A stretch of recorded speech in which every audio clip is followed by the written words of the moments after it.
end, according to my minister's information, by August end we are going to get all these suggestions, information. Then I can tell something.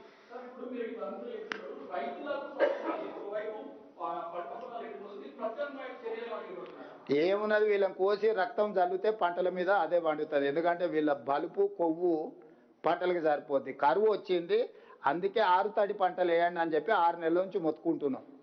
దానికి తప్పులు పట్టిరు. నీళ్లకు ఆధారపడి నీళ్లను అధికంగా వాడే పంటల్ని వేయకండి అని ఎన్ని రోజుల నుంచి చెప్తున్నాం మేము. మీరు లేరా? ముందు నుంచి మేము రైతులకు సూచన చేస్తూనే ఉన్నాము. ఇప్పుడు కూడా మా సూచన ఒకటే, 6 తడి పంటలు వరి ఎక్కువ వేసుకుంటే నీళ్ళు ఎక్కువ అవసరం, దాంతో పంట నష్టపోతారు. 6 తడి పంటలు వేయండి అని చెప్పి మేము మీటింగులు పెట్టి రైతులకు రైతు బజార్లల్లో లేకపోతే రైతు వేదికలల్లో వాళ్ళని మొత్తం అవగాహన కల్పించే సదస్సులు పెడుతున్నాం. దాన్ని వదిలేసి కరువు వచ్చింది, కేసీఆర్ హరీష్కు కాంట్రాక్ట్ ఇస్తాం, వాని గుర్పించమనుండ్రి, మంత్రాలు చేస్తారు తంత్రాలు చేస్తారు, ఏం చేస్తారు చేయమనుండ్రి. మాంత్రికులే కదా వాళ్ళు, ఇద్దరు మామాళ్ళు. సరే, వాటర్ లిఫ్టింగ్ విషయంలో ఇక అదంతా ఉండేనే. అప్పుడు పోయి రఘువీరారెడ్డి గారు అనంతపూర్లో ఉంటాడు, పోయి కలిసిరా. సరే, వాటర్ లిఫ్టింగ్ విషయంలో బీఆర్ఎస్ కానీ బీజేపీ చేస్తున్నటువంటి వాదనలకు మీరు కానీ మంత్రులు కానీ ఆధారాలతో సహా చెప్తున్నారు. కానీ మీ ఇంజనీర్లు కానీ అధికారులు కానీ ఎందుకు ప్రెస్ మీట్లు పెట్టట్లేదు? అధికారులు ప్రెస్ మీట్లు పెట్టారు.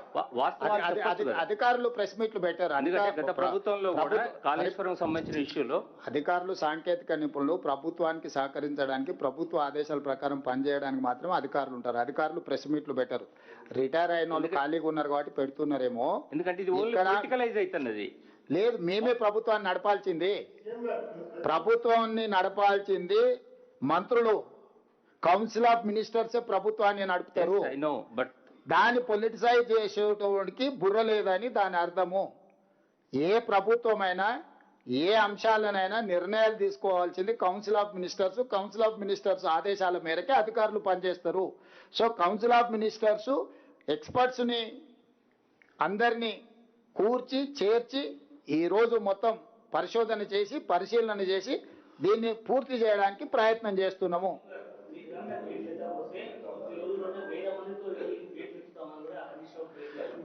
అందుకే చెప్తున్నా, ఎల్లమను, దాంట్లో దిగమను, దూకమను, రాయి కట్టుకొని దూకమను, శని పోతుంది. ఎందుకంటే ఇట్లాంటి పాపాలు చేసి ఇంకా అబద్ధాలు చెప్పుకుంటూ తిరగడం అనేది దుర్మార్గము. అసలు ఎంత సిగ్గులేని బరితెగించిన వాళ్ళు అంటే, అసలు ఎవడన్నా ఉంటే సిగ్గుతో కేసీఆర్ లాగా అట్లనే ఫామ్ హౌస్లు ఉండేటోడు. ఆ కేసీఆర్ అనే సిగ్గుపడుతుంది చేసిన పాపానికి ప్రజల ముందుకు రానికి. వీళ్ళు మరీ సిగ్గు ఎక్కువ తప్పిరా. ఏం చెప్తాం మనం? నీకు అనిపిస్తలేదు నరేందర్? నీకు కూడా అనిపిస్తుంది కదా.